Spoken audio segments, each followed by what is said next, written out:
देख रहे हैं नेक्स्ट 9 न्यूज और मैं हूं आपके साथ मेघा। इस खास रिपोर्ट में शरद पवार, नवनीत राणा और भारतीय जनता पार्टी पर हम आपसे चर्चा करेंगे। आप सब जानते हैं कि नवनीत राणा बीते कुछ दिनों में महाराष्ट्र में जो कुछ भी हुआ है उसके बाद हिंदुत्व का सबसे मजबूत चेहरा बनकर सामने आई हैं। वो नवनीत राणा जो कल तक अमरावती तक सीमित थी, आज वो नवनीत राणा महाराष्ट्र में हिंदुओं की आवाज बन रही हैं। वो नवनीत राणा महाराष्ट्र से उठकर दिल्ली आ रही हैं, अमित शाह से मुलाकात करने की बात कह रही हैं। प्रधानमंत्री नरेंद्र मोदी को चिट्ठी लिखकर महाराष्ट्र पुलिस और शिवसेना को लेकर अपनी बयानबाजी कर चुकी हैं।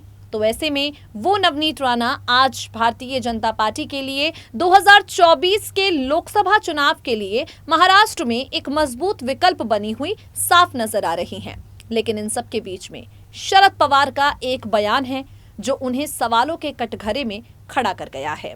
आप सब जानते हैं, हिंदू मुस्लिम से हटकर हमारे देश में सबसे ज्यादा सियासी रोटियां भारत और पाकिस्तान के मुद्दे पर सेकी जाती हैं। नवजोत सिंह सिद्धू का नाम लेते ही सबके जहन में उनके पाकिस्तान प्रेम की छवि बन जाती है और अब यही छवि शरद पवार ने बना दी है और मुसीबतों में घिर गए हैं। ये शरद पवार हैं जो राजद्रोह कानून को खत्म करने की मांग करते हैं और ये आज शरद पवार हैं जिनका पाकिस्तान प्रेम उमड़ कर आ गया है। हिंदुत्व और जाति के नाम पर भारतीय जनता पार्टी पर सवाल खड़े करने वाले शरद पवार आज खुद ही सवालों के कटघरे में खड़े हैं, क्योंकि शरद पवार ने पाकिस्तानी लोगों को लेकर एक बयान दिया है और कहा है कि पाकिस्तान के लोग बुरे नहीं हैं। अब आप जानते हैं, हमारे देश के लोगों का जो खून है वो पाकिस्तान का नाम सुनते ही खौल उठता है। लोग हैं जो पाकिस्तान के नाम से ही आक्रोश में आ जाते हैं और अगर शरद पवार उसी मुल्क की तारीफों के कसीदे पढ़ेंगे, अगर इमरान खान की तारीफ करेंगे, तो जनता और विपक्षी दल या भारतीय जनता पार्टी कैसे शांत रहेगी। तो वो कौन सी भूल है जो शरद पवार से हो गई है और उन पर भारी पड़ गई है, देखिए जरा। महाराष्ट्र में नवनीत राणा की गिरफ्तारी के बाद शरद पवार बड़ा बयान देते हैं और बड़ा बयान देकर भारतीय जनता पार्टी के खिलाफ सभी दलों को एक होने के लिए कहते हैं। नवनीत राणा के मुद्दे पर भी शरद पवार तीखी प्रतिक्रिया देते हैं और नवनीत राणा पर जो राजद्रोह का कानून लगाया गया, ये भी कह देते हैं कि ये कानून निरस्त होना चाहिए।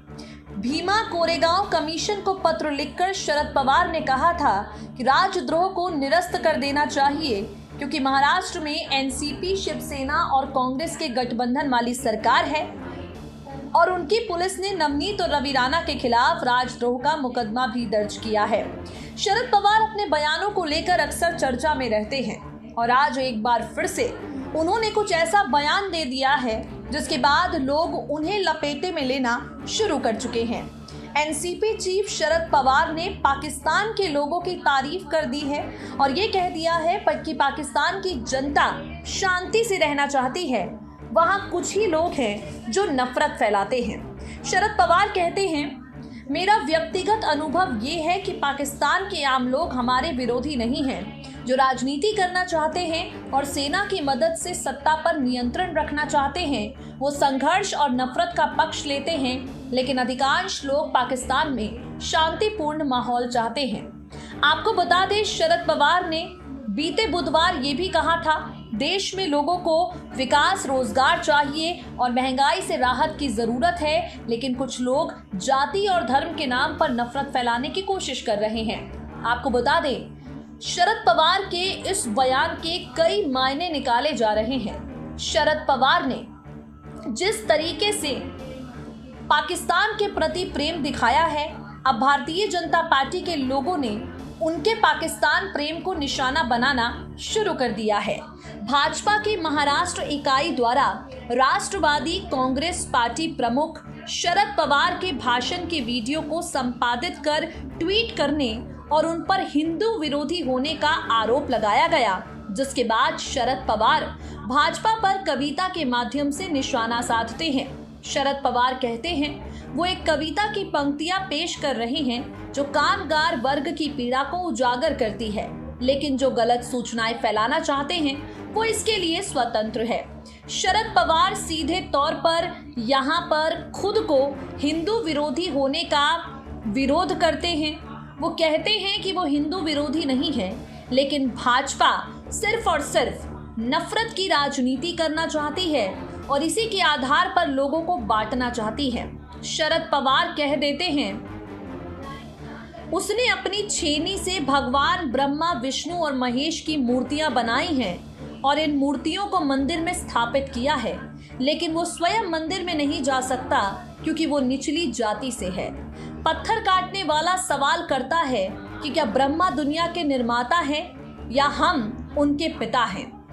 एनसीपी प्रमुख ने भाजपा का नाम लिए बिना ही कह दिया कि मजदूरों के दर्द को कभी आवाज देता है जो इस बात से दुखी है कि उन्होंने चट्टान से मूर्तियां गढ़ी लेकिन उन्हें मंदिर में प्रवेश करने से रोक दिया गया।